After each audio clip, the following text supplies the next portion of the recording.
Just another day in the life, boys, and there's a box. What's going on, guys? It's Alex, better known as Tool Tricks on the Internet. Currently on my phone, so apologies if we're a little shaky today. I'm kind of recording off the right hand, and we know how that goes. So, anyway, today I'm gonna do something a little bit different. I guess the layout's a little bit whack. Just as a quick room tour, as you can see, that's the gamer setup. Don't worry about the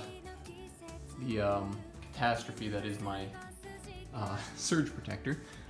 But you know, it hasn't caused a fire yet, so that's good. But anyway, today I'm just, I'm doing something a little bit silly. So I guess as an introduction to what we're gonna be looking at today, I spent around $200 on $200 on two figures. This one here we're gonna be looking at today is $120, and it's it's a big box. I don't know exactly how big it's gonna be, and just as a reference, character in the middle right there is the one that we're gonna be looking at. In that exact coloration. So yeah, I don't know how I'm gonna set this up because this box is mighty big for my table. So maybe what I'm gonna do is I'm just gonna can I not rotate? No.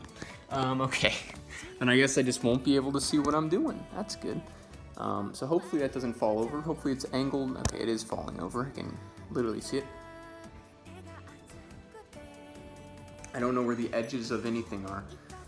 But that's okay. So we have a lot of bubble wrap. The bubble wrap you saw just then was not the full extent. There was another layer I had to take off just because I was interested.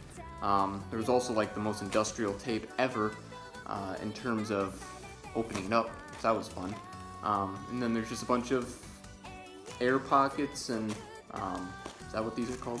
I don't know. Air pockets and bubble wrap. So I'm sorry, cat. Cat doesn't like gunshot sounds like fireworks and explosive air.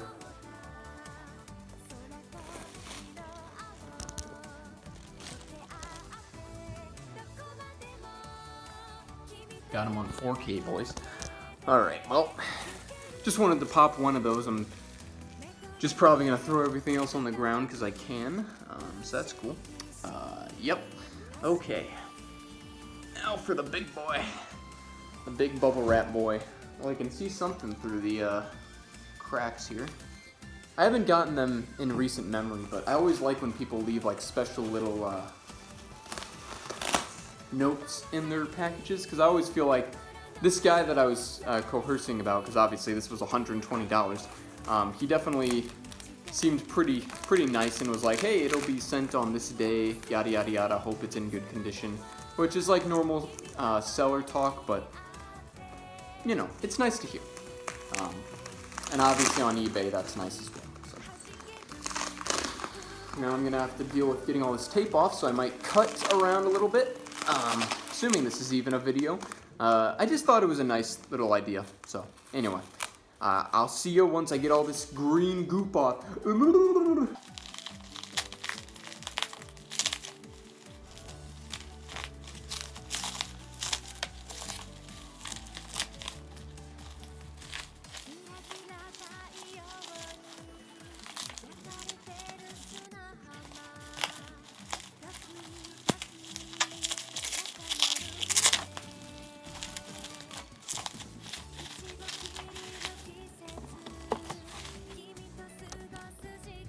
Okay, so that's everything dissected. Jesus Christ. They really packed those babies in, I will say. With all the green stuff off, it has a nice, plasticky casing, I guess. So I'll just quickly take that off. Alright, plastic is off. More of a mess heap is to my side, but, figure came in good condition. Well, obviously the figure did. Maybe more referring to the box, I guess. Box looks pretty good though. Just a little, I don't know, that's the plastic on the inside looks a little odd. I don't know why that is, but it's a little blemish here too. I don't know if it catches on camera. Yeah, kind of. it's not really that big deal. I'm not much of a box collector. If I did have the box, actually, let me go get it. Okay, so I just wanted to grab a rougher looking box for, I guess, the purposes of showing how really tragic a box can look at times. Yeah, so this for a Maki figure, Maki from Love Live. $30 on Amazon. Literally like the worst condition a box could ever be in. Very, very cool. But I thought I would just show that to get an idea of why I kind of like the idea of box quality. Because I think it's important when you want to like move your figures, like if you're moving houses or whatever. It's good to, you know, have it so that you can move them around and stuff. And yeah, I think that's important. So I'll just set some figures aside. I mainly just wanted to use these figures as kind of a scale, just to kind of get an idea of what we're going to be looking at today. Hopefully this won't be a long video. I also wanted to, I guess, compare it to a manga. Please don't fall over. Please don't kill Freya. Okay. So as you can see, I mean, the box is huge. The figure's probably going to go like down to there-ish. And obviously very tall as well. So it's going to be a big ass figure. I can already tell. So I'm already excited, and I'm getting my $120 worth. So now the question is, yeah, I'll take the figure out of the box and we'll get to the review and stuff with that. So see ya when I sit down and pick up the phone again. Alright, after some grueling minutes of getting her out of the box, there she is out of the box. I guess I should also explain who this is, what she's from, why she's important to me enough to be $120. So this is Kirika Towa. It says it on the box, actually. Yes, all the information is kind of on the box. Kirika Towa from Shining Resonance, or more commonly to me, Shining Resonance Refrain, which is a remaster, I believe, of the original Shining Resonance game. It's basically a JRPG with like musical elements, obviously. That kind of, I guess, correlate into the world building of the characters and their superpowers and whatnot. But yeah, that's just a synopsis. I think Kirika had a flute, maybe. It's been a hot minute. It's been like 4-5 years since I played the game. Since I 1,000'd the game, in fact, 1,000G'd it. So yeah, that's a thing. That's why it's important to me. Yada yada yada. Anyway, back to the figure. Kirika is looking mighty tall, bro. Definitely the tallest of my collection, which I guess works out because she's $120. So, you know, that's cool. Yeah, I will now continue to get her out of her plastic casing here, and we can finally actually look at the figure and enjoy it for all its $120 value. I'm gonna keep going back to that $120 because you're expensive, lady. Expensive. That's good. Yeah, expensive. All right, I'm gonna open now. Okay.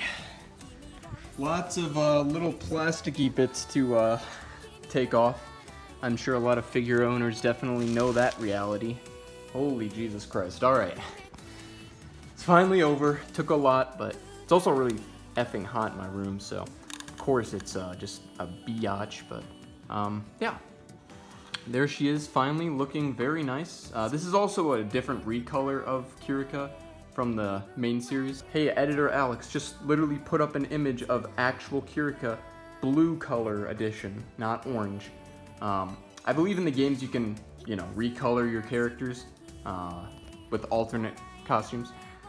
And I believe I definitely used, well, Chick in the back. That's like her awakened costume, like a gold, playing the violin because she doesn't start off with violin. But this is actually a recolor for Kirika. And my brightness, please. There we go. So anyway, the figure looks really nice. Very nice sculpting. Not much of a quality manager when it comes to this type of stuff.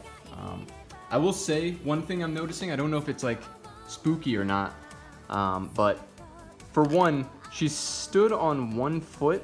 I guess she does have like a, oh my Jesus, she has like a pump kind of thing going on there.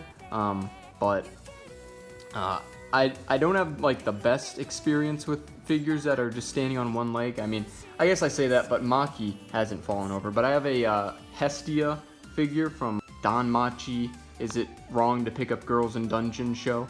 And she was stood on one foot, and that shit broke. So I don't know. The problem with that one though was probably that she was actually like not made professionally, you know. So I guess that's fine. It's just like it happened, right? And it kind of sucks, but she still work on her base plate, basically, is what I'm trying to say. But for figures like this, I don't know. Hopefully you don't fall over, and hopefully I don't have to hot glue you back on or something like that. I also notice whenever I move the base plate, get a listen on this. Yeah, if she starts shaking, it starts making a very rickety noise. Which is a little concerning, but you know, that's all right. So anyway, this is the figure. Looks very nice though, all things considered, minus the ricketiness. She also came pre-assembled, but as I was taking off the plastic for her, I noticed she's not completely in one piece. I didn't try taking her off the base plate because that shit looks scary. But I did do this. Okay, so I was gonna show off how she can basically be torso-less. I think you can also take off her skirt. I was basically taking off the plastic, and you can like push it up a little bit. So I guess you can like really disassemble this figure. You can kind of see the lines there too. So I guess you can really, you know, take her apart. But as I was taking her apart, which by the way, taking her off the torso from the middle bit is kind of tough. You have to put in a little bit of strength, which I guess is a good thing, right? You obviously don't want to have your figures falling apart. But I noticed that's her arm that fell off. So you can really dissect this figure, I guess. I really don't want to set her on her ponytail. But yeah, you can just take off her arm. That's a thing. So that's pretty goofy, I guess. I'm surprised I could even take that off, considering I'm pretty sure that piece is held by gravity. So I don't know exactly how it held on, but yeah. Anyway, I guess I'll just wrap it up with this disembodied torso of a figure. Yep. I also want to test if I can take off her other arm, but I really don't want to dismantle this figure to a point where it might get a little bit scary to put it back together. So anyway, I'll leave you with this disembodied torso. I like how even the torso is taller than some of my other figures. Freya, you're torso level, bruh. Come on. Or I guess, you know, leg level. So yeah. That's cool. But anyway, I guess we're done here. Job is a good one. Hope you enjoyed the horrific figure review. Yeah, I guess that's it. If you want to pick one up yourself, they're probably on eBay. I don't think they were on Amazon. If they are on Amazon, they're definitely not $120. I'll tell you that much. They were probably like 200 to 300. So good luck with that one. But yeah, I guess we'll just end it off there, and I'll say goodbye for now. I might have another one of these coming soon, as I have a certain character in mind that you know, I paid $80 for. So yeah, I guess I'll actually shut up for real now, and we will end the video. Bye bye, everybody. Bow.